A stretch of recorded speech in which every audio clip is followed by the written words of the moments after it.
première vidéo officielle de la chaîne, les générations de sans avenir. Alors pourquoi ce titre Je suis pas porteur de messages d'espoir, je l'ai déjà dit, et je n'en suis pas désolé. Si vous êtes sensible, massez-vous les oreilles ou faites quelque chose pour y remédier. Vous souffrez d'une maladie communément appelée l'envie d'y croire. Le problème étant que ce en quoi vous croyez ne mérite pas d'être cru, tout simplement. On va se mettre d'accord sur le fait que nous avons tous l'objectif suivant, tout d'abord. C'est s'émanciper par le biais du travail. Pourquoi ? Très simple. Le travail a un impact sur tous les autres aspects de notre vie, dont on cherche à améliorer la condition. Donc avoir une situation à peu près stable, de façon à s'inscrire sur la durée et avoir des projets, et éventuellement établir une famille. Comment ? On cherche par le travail à acquérir de plus en plus de savoir-faire, nous permettant de grimper les échelons et à échéance créer une entreprise, pourquoi pas ? Or, je vais pas faire une analyse poussée, j'en ai ni la prétention ni les moyens, et d'autres l'ont fait et continuent de le faire, rien qu'ici sur YouTube finalement. Vous avez accès à des infos de qualité, mais je vais faire preuve de bon sens pour vous expliquer la situation dans laquelle on est, tout simplement. En ce qui concerne les contraintes, si on met de côté les métiers strictement manuels, dans lesquels la méritocratie et les compétences peuvent encore faire la différence, parce qu'ils sont majoritairement occupés par des hommes, j'y reviendrai dans une autre vidéo, on observe dans tous les autres corps de métier les choses suivantes. Les salariés sont rendus de plus en plus polyvalents, la bureaucratie prédomine sur l'opérationnel, on prend des décisions complètement débiles pour soi-disant optimiser les rendements et je ne sais quoi, qui au final sur le terrain sont vraiment débiles. Voilà, bref. L'image de l'entreprise est plus importante que sa réalité, ça c'est le deuxième point. Elle est imposée aux salariés, et découle sur un festival de faux-semblants et de non-dits. D'accord ? C'est tout va bien, pourquoi ? Parce qu'on vous dit que tout va bien. Alors qu'en fait, rien ne va, mais bon, ça on s'en fout. Faites semblant. Troisième point, les conditions de promotion sont officieuses. Le topic est lié directement au précédent. Il y a un régime en place dans votre entreprise, un régime qu'on ne va pas qualifier, mais qui consiste en un ensemble de process, de méthodes de travail, de façons de faire, voilà, l'entreprise tourne, basée sur ces process. D'accord ? Alors, adhérer à ce régime vous récompense, les collaborateurs sont félicités, mais critiquer le régime, même à juste titre, et avec des arguments justifiés et solides, vous ostracise. En d'autres termes, ça vous exclut. C'est une précision que je me permets d'ajouter pour les auditeurs qui attendraient éventuellement avec impatience la sortie de Fast and Furious 34, auditeurs qu'on espérera le moins nombreux possible. De plus, les salaires baissent. On nous annonce que les salaires stagnent, mais en fait c'est une formulation de politique, c'est une méthode d'enfumage, la énième. Je m'explique en détail. À l'embauche, votre employeur va avoir la possibilité d'engager un salarié plus jeune, donc plus fraîchement diplômé, donc par conséquent à jour au niveau de la réalité du marché du travail et avec des savoir-faire théoriques plus importants que les vôtres. Il est à jour avec des logiciels ou peu importe, des savoir-faire théoriques. D'accord ? Donc à partir de là, pour le même poste, les mêmes exigences de poste, vous avez un candidat plus intéressant, qui lui en plus ne demande qu'à travailler, c'est un jeune. Vous pouvez ajouter à ça un autre point, qui est que les avantages en nature se réduisent, de façon permanente, vous le voyez autour en discutant un petit peu avec les gens, ou ont complètement disparu. Par exemple, je prends l'exemple de la machine à café, en entreprise, qui a remplacé le coin kitchenette avec le thermos. Vous voyez, qui était le côté convivial de l'entreprise.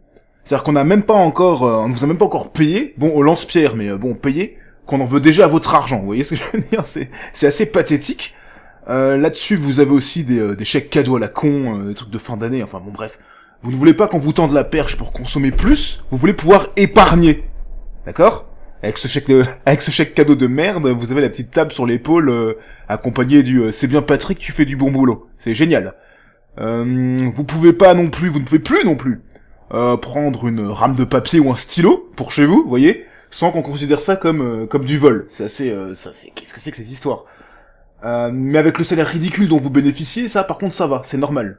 C'est pas du vol, tout va bien, En parallèle de tout ça, point suivant, on observe que le pouvoir d'achat se réduit, d'accord ? Donc on cherche pour compenser à travailler plus longtemps au sein de notre entreprise.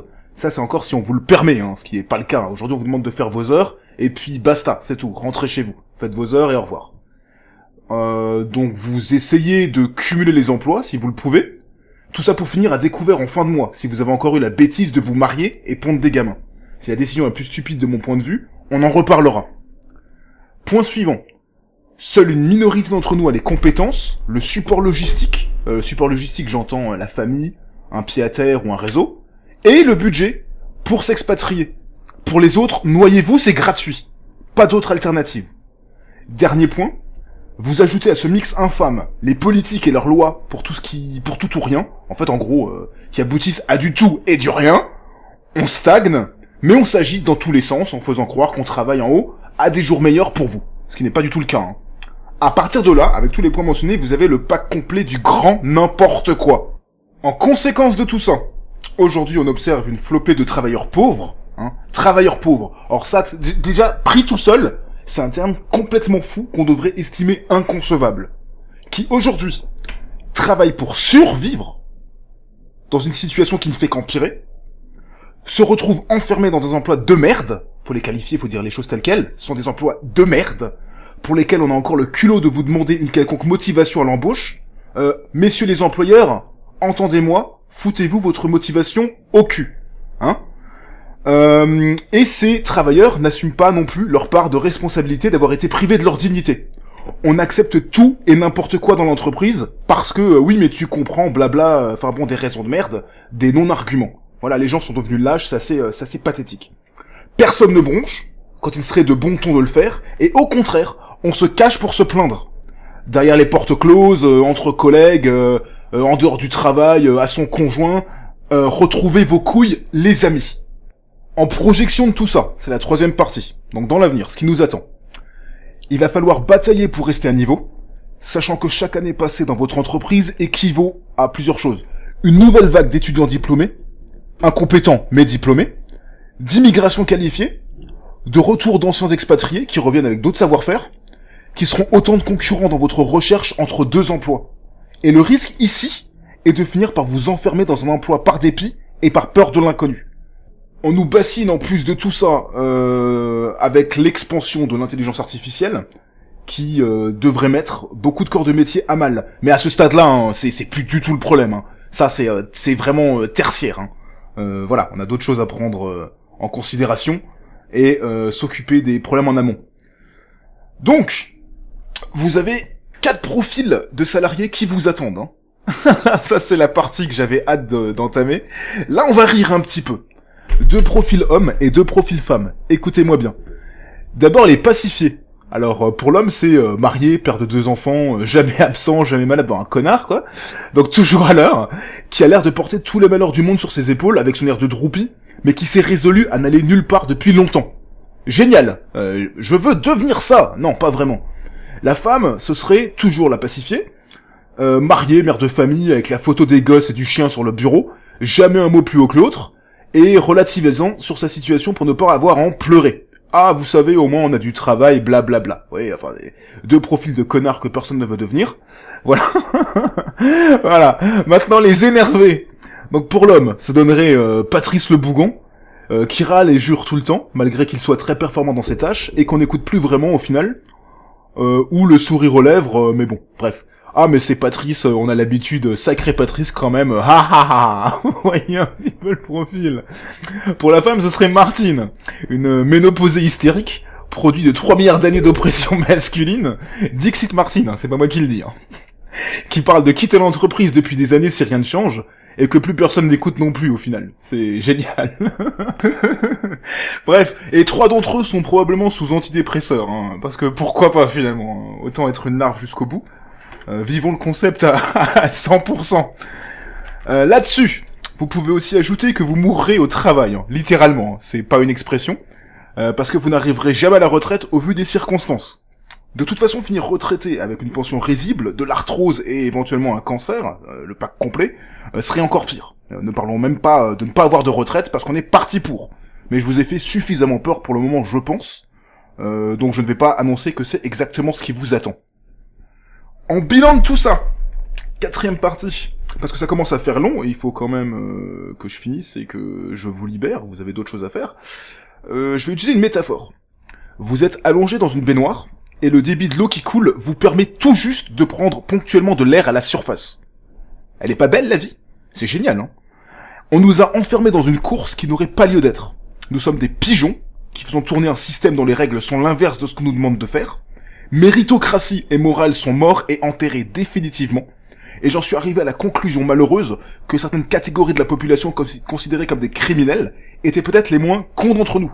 Surtout à la fin du mois.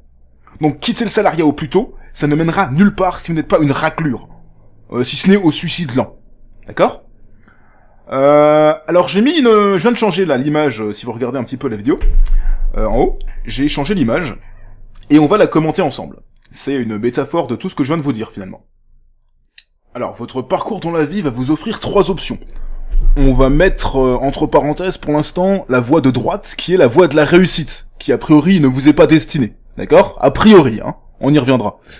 Vous avez 2 autres options, qui si vous êtes dans le, dans le tout secure, dans le tout safe, à suivre les masses, à faire comme le voisin, parce que c'est comme ça, on nous dit que c'est comme ça, et blablabla.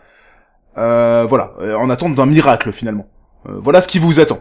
Vous allez soit traverser un désert aride, soit vous retrouver au milieu de la banquise et mourir de froid. Donc vous aurez le choix au final de mourir de soif ou de mourir de froid. Ça peut vous rassurer, d'ailleurs ça doit vous rassurer, de savoir que vous ne mourrez pas seul. Vous serez nombreux dans ces conditions-là, mais ça n'a rien de rassurant. Ce que vous voulez aujourd'hui, c'est sortir de ça. Donc on va s'intéresser maintenant à la voie de droite, la voie de la réussite, qui est interdite au public, hein, avec des plages a priori très sympathiques.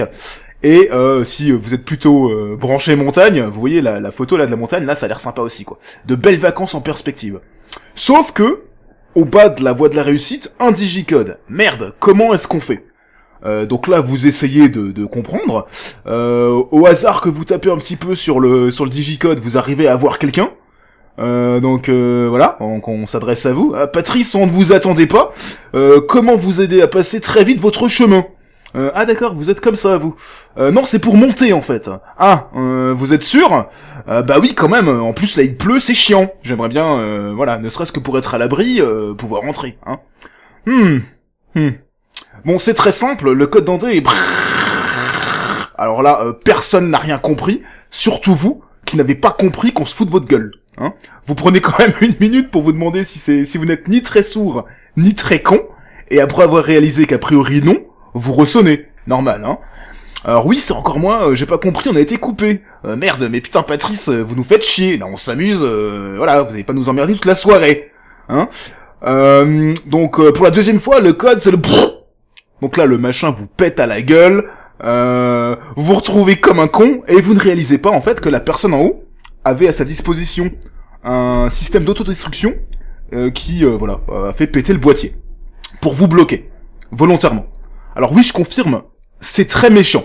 Mais en même temps, merde. Donc en fait non, c'est juste pour vous dire que personne ne vous tendra les clés de la réussite. Il va falloir les trouver, ce qui va nécessiter cette grande aventure qu'est l'introspection. D'accord ? Donc pour finir, je reviendrai plus spécifiquement, donc plus en détail, sur tous les points mentionnés dans les vidéos à venir. Méditez sur ce qui a été dit jusqu'ici.